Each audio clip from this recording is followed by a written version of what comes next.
There are only two states, Texas and California, that have more presidentially declared disasters than the state of Oklahoma since they started counting, and this is going back to 1953.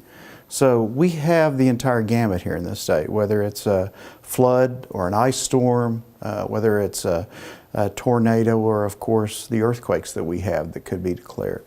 There's everything there. The issue is exactly how we deal with each one of those situations, and our biggest challenge now is trying to make sure that we get the individuals in this state as prepared as possible and get the information that they can make the right decisions for themselves and their family.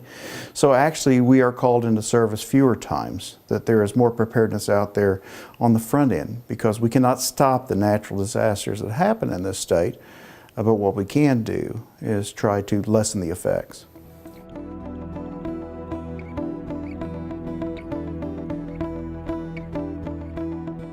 When people ask me how prepared is Oklahoma for disaster, the truth of the matter is that we're only as prepared as the individual.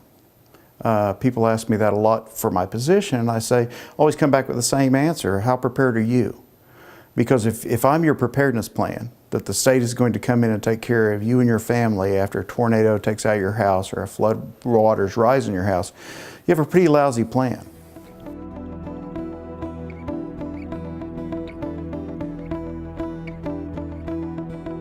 You know, the Oklahoma City bombing, I think, probably changed me more than anything in my entire career, for the mere fact that my family was a victim on a personal basis. My wife lost her sister in the bombing. I spent a great deal of time at the site, practically 3 months down there, working the situation from an emergency management standpoint, just providing resources and that type of thing, and working the recovery.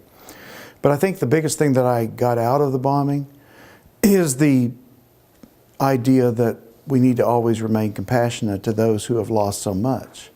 It's very easy in any business to kind of follow your training and kind of follow your knowledge, to dot the I's, cross the T's, move forward and do what you know how to do, which is the easy part. The hard part is taking the step back and realizing that, you know, this might be a good day at work for you, but it might be the worst day that that family in front of you has ever experienced. And you need to make sure you back up and realize that and have the compassion necessary to provide the service that we're supposed to provide. Human element in any disaster is extremely important.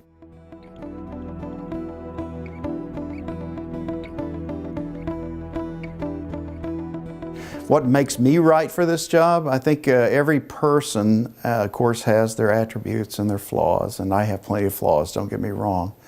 I think one of the things that I do well, though, is that when a situation arises that there's controversy or an adversarial relationship, I usually look at myself first and make sure that I'm making the right argument. I don't immediately attack my opponent or talk about what is deserved or not deserved. Our job here is to administer the law to the best of our ability and make sure that individuals and communities get the assistance that they deserve and is provided by the law following any kind of disaster.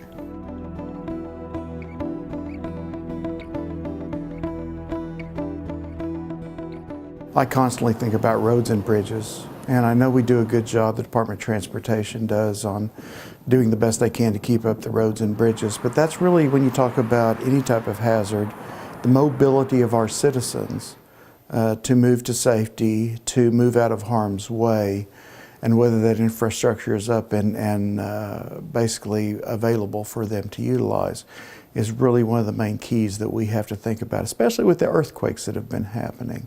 We've never had problems with the bridges, but what about if we have a 6.0 earthquake? What do we have greater? What if our message is not for people to evacuate, but to stay where they are because we're not sure they're not going to be in more danger if they try to leave their home?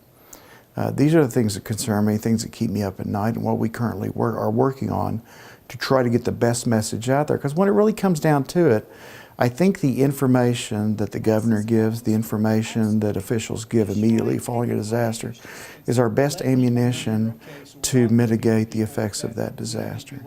When people know what their options are, where to go, what to do, and they can make the right decisions for themselves and their family, then there's a sense of calmness that helps them out and gets them through the situation.